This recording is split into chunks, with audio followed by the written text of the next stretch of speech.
Masih seputar film, trailer kedua film Spider-Man Far From Home cetak rekor. Dalam 24 jam setelah di-launching, trailer tersebut ditonton 135,2 juta orang. Jumlah tersebut merupakan yang tertinggi dalam launching digital Sony Pictures. Heads up, Nick Fury's calling you. Senin atau Selasa waktu Indonesia, trailer kedua Spider-Man Far From Home dirilis Sony Pictures. You sent Nick Fury to voicemail? I gotta go. You do not ghost Nick Fury. Diawali dengan adegan aktor Tom Holland yang mengajak penonton move on dari film Avengers Endgame. Stop watching because there's some serious spoilers about to come up. But if you have seen Avengers Endgame, enjoy the trailer. Film Spider-Man Far From Home ini sendiri sudah dirilis trailer pertamanya sebelum Avengers Endgame.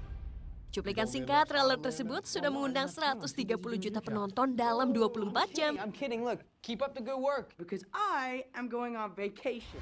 Namun, trailer kedua ini tentunya jauh lebih menarik.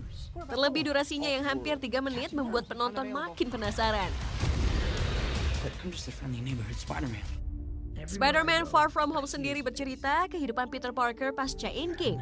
Bayang-bayang Tony Stark yang meninggal di film Endgame masih hantui Parker. I don't think Tony would have done what he did if he didn't know that you were going to be here after he was gone. We're just talking about the trip. Parker sendiri kembali jalani kehidupannya sebagai remaja ditemani sahabatnya Nat.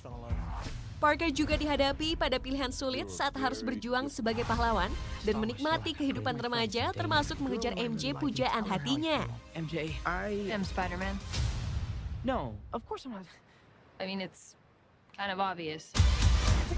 Tokoh-tokoh lama seperti Happy, asisten Iron Man hingga Nick Fury hadir kembali.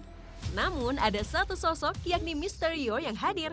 Tokoh Mysterio diperankan Jake Gyllenhaal. Your world, Beck, is from Earth, just not ours. The snap to our hole in our dimension. Dalam komik keluaran Marvel sendiri, Mysterio adalah musuh bebuyutan Spider-Man. Potongan-potongan trailer pun makin buat penggemar Marvel penasaran.